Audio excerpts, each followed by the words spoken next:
selamat pagi anak-anak. Apa kabar hari ini? Ibu harap kalian semuanya dalam keadaan sehat ya.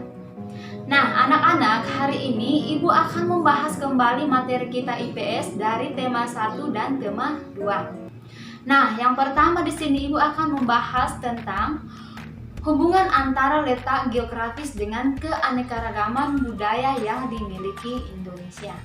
Nah, letak geografis Indonesia yang berada di jalur perdagangan internasional dapat menjadikan keberagaman budaya Indonesia semakin bertambah karena adanya pengaruh budaya asing yang membawa melalui perdagangan dan keanekaragaman Indonesia juga dapat tersebar secara cepat ke seluruh Indonesia. Nah, selanjutnya tentang letak astronomis Indonesia. Nah, letak astronomis Indonesia yaitu tempat berkaitan dengan garis lintang dan garis bujur. Secara astronomis, wilayah Indonesia terletak di antara 6 derajat lintang utara sampai dengan 11 derajat lintang selatan dan 95 derajat bujur timur sampai dengan 141 bujur timur. Selanjutnya, kenampakan alam dan kenampakan buatan yang ada di Indonesia. Nah, kenampakan alam adalah lingkungan alam yang merupakan ciptaan Tuhan.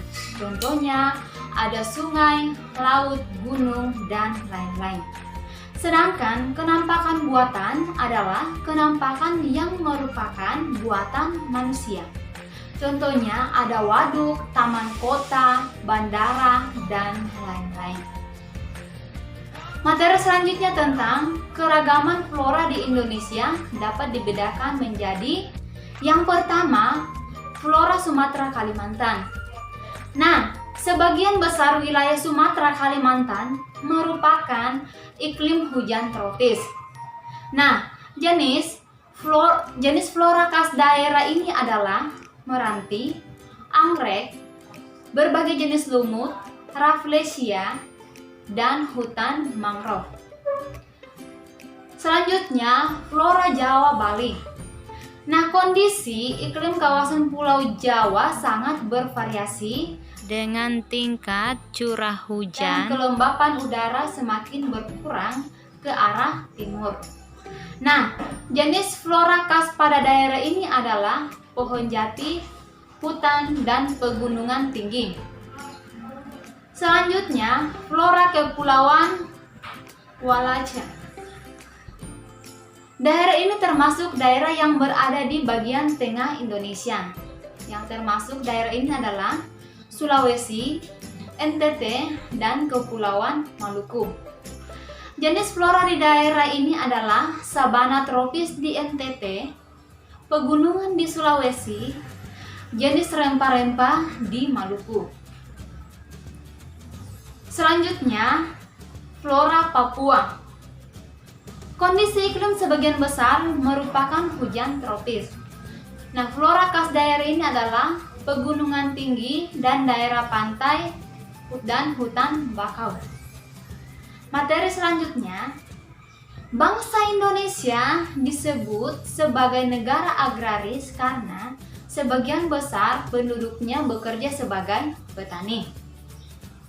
Selanjutnya ini kegiatan ekonomi. Nah, kegiatan ekonomi itu ada 3, yaitu kegiatan produksi, distribusi, konsumsi. dan produksi adalah kegiatan yang menghasilkan barang dalam rangka memenuhi kebutuhan hidup. Contoh produksi yaitu produksi tempe, elektronik, dan lain-lain. Materi selanjutnya tentang distribusi. Distribusi adalah kegiatan yang menyalurkan hasil produksi dari produsen ke konsumen. Contoh, toko menjual pakaian jadi, toko online, dan lain-lain. Materi selanjutnya tentang Konsumsi.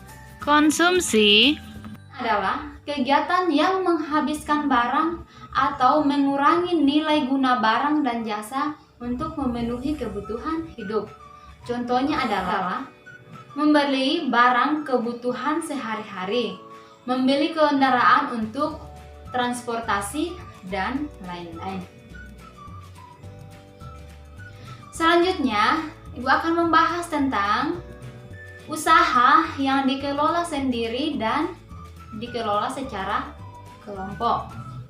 Nah, yang pertama di sini membahas tentang usaha ekonomi yang dikelola sendiri. Nah, jenis usaha yang dikelola sendiri di sini yang pertama yaitu usaha pertanian.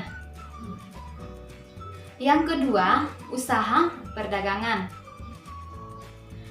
Yang ketiga, usaha jasa. Yang keempat, usaha industri.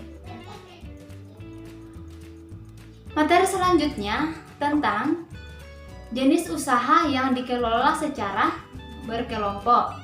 Nah, yang pertama di sini adalah firma.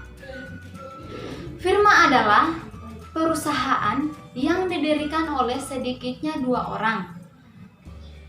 Yang kedua, CV atau persekutuan komanditer. Yang ketiga, PT atau perseroan terbatas. Nah, PT ini adalah perusahaan yang modalnya diperoleh dari penjualan saham. BUMN atau Badan Usaha Milik Negara.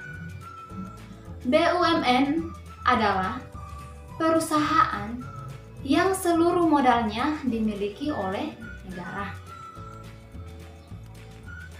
Selanjutnya, perusahaan daerah. Perusahaan daerah adalah perusahaan yang modalnya dimiliki oleh pemerintah daerah. Selanjutnya, koperasi. Nah, koperasi ini adalah usaha bersama dalam bidang ekonomi. Kemudian, tujuan koperasi ini adalah untuk mensejahterakan anggotanya. Nah, Bapak Koperasi adalah Dr. Randus Muhammad Hatta. Anak-anak, demikianlah pembahasan materi kita IPS. Semoga kalian dapat mengerti dan dapat memahami materi yang Ibu sampaikan. Dan kalian bisa menjawab soal-soal UTS nanti. Tetap semangat, Tuhan Yesus memberkati.